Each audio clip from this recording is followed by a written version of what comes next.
Families welcome to Rewa சமையல். நம்ம இந்த வீடியோவில் என்ன பார்க்க போகிறோம் பார்த்தீங்கன்னா கவுளப்பொடி மீன் குழம்பு தாங்க. நான் இன்னைக்கு மீன் வாங்கி வாஷ் பண்ணி எடுத்துக்கிட்டு குழம்புக்கு தேவையான எல்லா பொருளுமே நம்ம வீடியோவில் பார்த்துக்கலாம். நான் ஒரு கைப்பிடி அளவுக்கு சின்ன வெங்காயம் தான் எடுத்திருக்கேன். 4 தக்காளி எடுத்திருக்கேன். இந்த 2 தக்காளி இந்த 1 பெரிய வெங்காயம் எதுக்குன்னா நான் குழம்புல அரைச்சி தான் சேர்க்க போகிறேன், அதுக்காக எடுத்திருக்கேன். நான் இன்னைக்கு மாங்காய் போட்டு தான் குழம்பு வைக்க போகிறேன், அதனால் ஒரு மாங்காய் எடுத்திருக்கேன். வாசனைக்காக கொத்தமல்லியும் தாளிப்புக்கு கருவேப்பிலையும் எடுத்திருக்கேன். கடுகு, சீரகம், வெந்தயம், கொஞ்சமாக மஞ்சத்தூள், தேவையான அளவு உப்பு. நான் ஆல்ரெடி புளியை ஊற வச்சு எடுத்துக்கிட்டேன். நான் இன்னைக்கு என்கிட்ட இருக்க ஆலிவ் ஆயிலில் தாங்க இதை செய்ய போகிறேன். உங்ககிட்ட நல்லெண்ணெய் இருந்தாலும் இல்லை ரீஃபைண்ட் ஆயில் இருந்தாலும் எடுத்து செஞ்சுக்கோங்க, நல்லாவே இருக்கும். பார்த்தீங்கன்னா நான் காமிச்ச எல்லாத்தையுமே நான் கட் பண்ணி எடுத்துக்கிட்டேன். புளியும் கரைச்சி எடுத்துக்கிட்டேன். தாளிப்புக்கு கொத்தமல்லி கருவேப்பிலையும் எடுத்துக்கிட்டேன். வெங்காயம் தக்காளியும் அரைச்சி எடுத்துக்கிட்டேன். இப்போ எப்படி செய்யறது நம்ம வீடியோக்குள்ளே போய் பார்க்கலாம். கேஸ் ஆன் பண்ணி பாத்திரம் நல்லா சூடானதுக்கப்புறம் ஆயில் ஊற்றிக்கலாம். ஆயில் நல்லா ஹீட் ஆகிடுச்சு. கடுகு, உளுத்தம்பருப்பு, சீரகம், வெந்தயம் ஆட் பண்ணிக்கலாம்.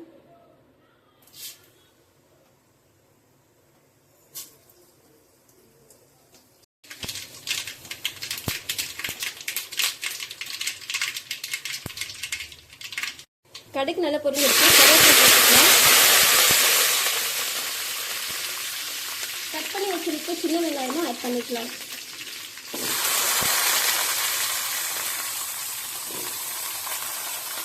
வெங்காயம் ஆட் பண்ணதுக்கப்புறம் நல்லா வதக்கி விட்டுக்கலாம். சில பேர் இதில் பூண்டு, பச்சை மிளகாய் ஆட் பண்ணுவாங்க. இந்த ஸ்டேஜில் பூண்டு, பச்சை மிளகாய் ஆட் பண்ணி நல்லா வதக்கி விட்டுக்கோங்க. நான் இன்னைக்கு பூண்டு, பச்சை மிளகாய் ஆட் பண்ணலை.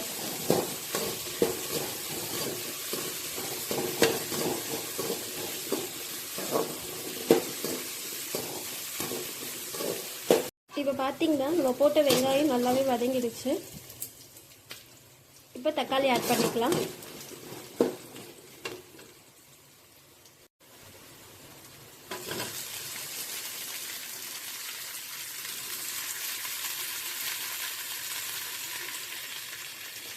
தக்காளி நல்லா வதக்கி விட்டுக்கலாம்.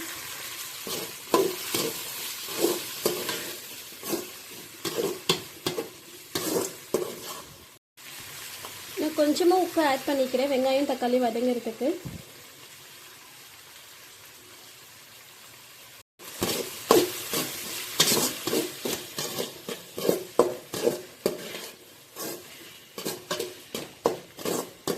நல்லா கலந்து விட்டாச்சு. வெங்காயம் தக்காளி நல்லா வதங்குற வரைக்கும் வெயிட் பண்ணலாம். பார்த்தீங்கன்னா தெரியும் வெங்காயம் தக்காளி நல்லாவே வதங்கிடுச்சு. இந்த ஸ்டேஜில் நம்ம அரைச்சி வச்சிருக்க வெங்காயம் தக்காளி பேஸ்ட்டை ஆட் பண்ணிக்கலாம்.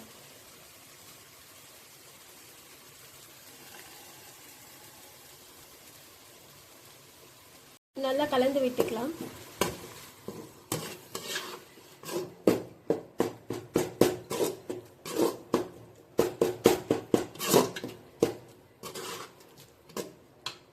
பார்த்தீங்கன்னா தெரியும் நம்ம போட்ட வெங்காயம் தக்காளி அரைச்சி ஊற்றின பேஸ்ட் எல்லாமே நல்லா திக்காயிடுச்சு.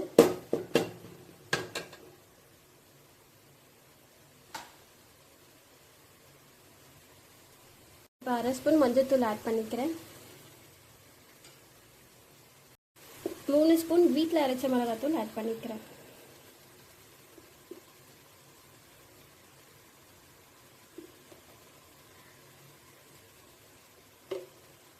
நீங்கள் மிளகாத்தூள் உங்கள் காரத்துக்கு ஏற்ற மாதிரி நீங்கள் ஆட் பண்ணிக்கோங்க. மிளகாத்தூள் போட்டதுக்கப்புறம் நல்லா கலந்து விட்டுக்கலாம்.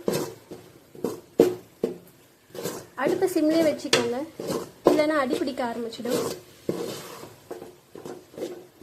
கரைச்சி வச்சிருக்க புளி தண்ணியை இதில் ஆட் பண்ணிக்கலாம்.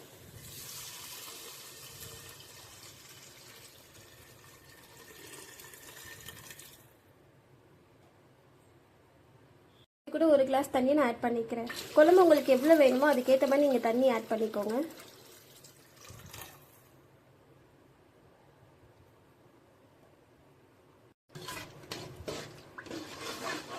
புளி தண்ணி ஆட் பண்ணதுக்கப்புறம் நல்லா கலந்து விட்டுக்கலாம்.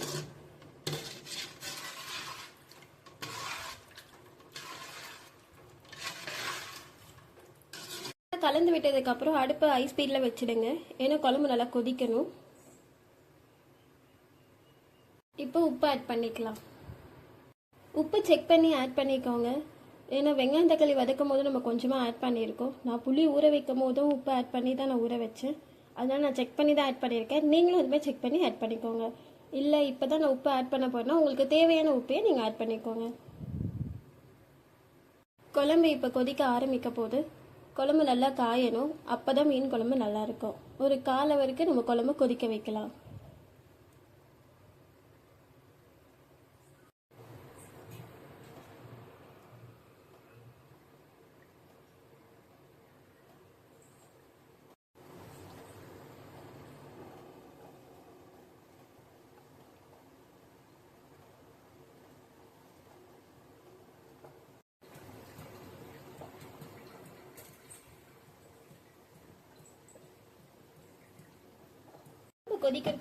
அதுக்குள்ளே வறுக்கிறதுக்கு மீன் ரெடி பண்ணிக்கலாம்.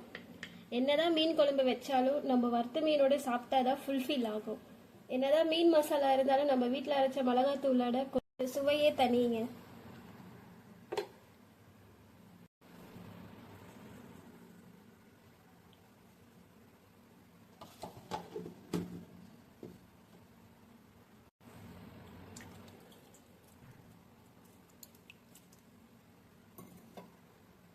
நல்லா கலந்து விட்டுக்கலாம்.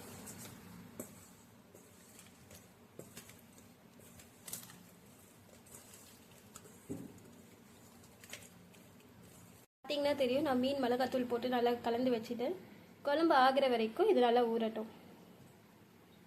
குழம்பு கொதிச்சு 20 நிமிஷம் ஆயிடுச்சு. இப்போ நம்ம கட் பண்ணி வச்சிருக்க மாங்காவும் க்ளீன் பண்ணி வச்சிருக்க மீனும் இதில் ஆட் பண்ணிக்கலாம்.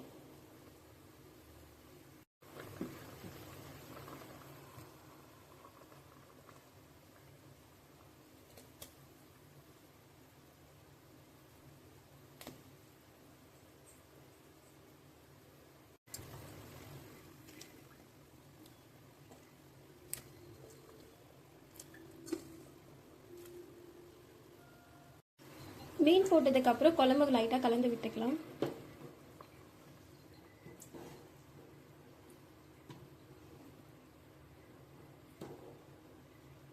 பத்து நிமிஷத்துலேயே மீனும் மாங்காவும் வெந்துடும்.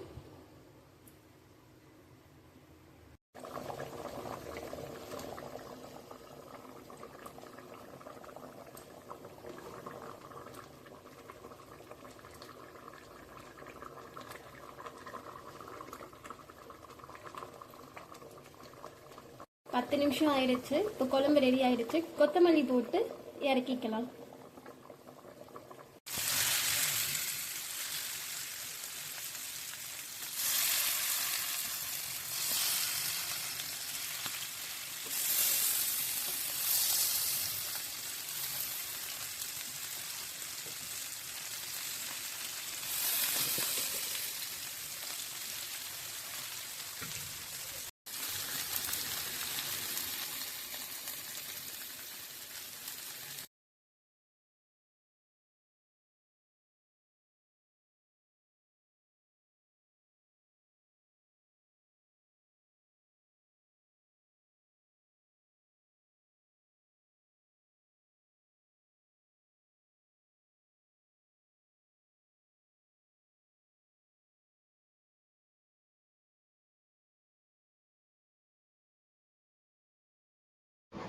கவலை மீன் குழம்பு ரெடி.